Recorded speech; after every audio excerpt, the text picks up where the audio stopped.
All right, so here's where you get scrappy. My team jokes that Scrappy is my middle name. I love getting scrappy and also bouncing around in my chair, as I warned you about.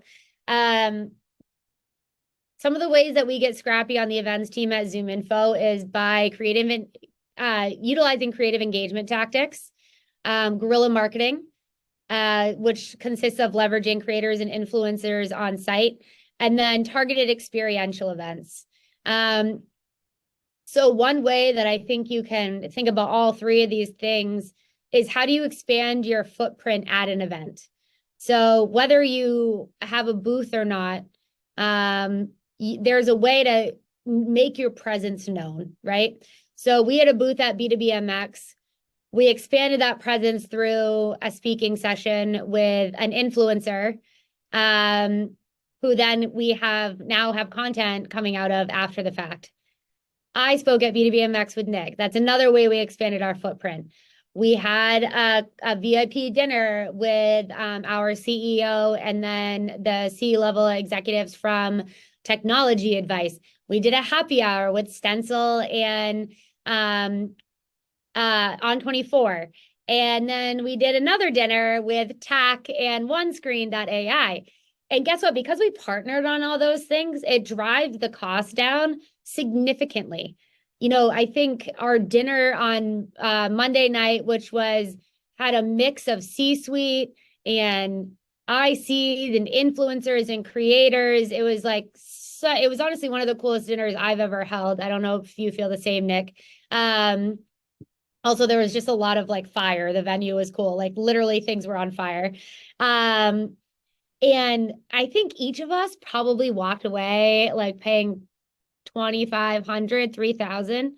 So if you get in with the right partners and are aligned there, that's how you can drive those creative engagement tactics up and do more with less and really maximize on whatever budget you have.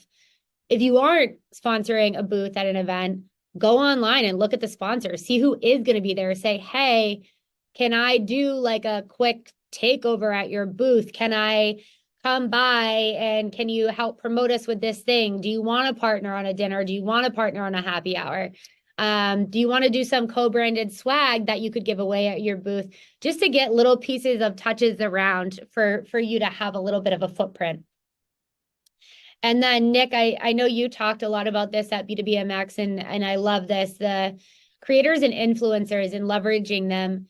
That expands your footprint, not just at the event, but after the event, right?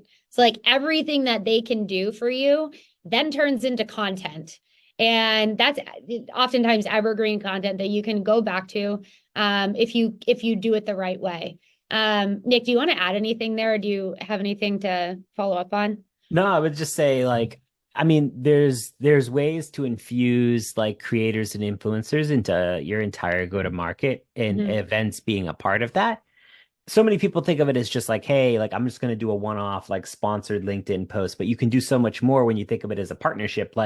For example, we could be doing a webinar together. We could take that webinar, we could create 5 clips from it, use it on social media. I'm posting those clips.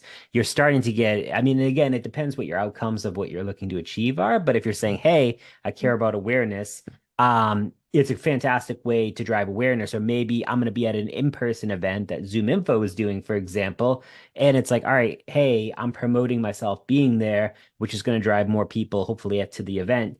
There's just a lot of different ways to use it throughout the entire piece. But I think there's a lot of there's a lack of education around Yep. B2B, and CMOs and VPs of marketing just don't understand how to infuse it into different areas of their go-to-market, which is a big piece of what I've been trying to teach people.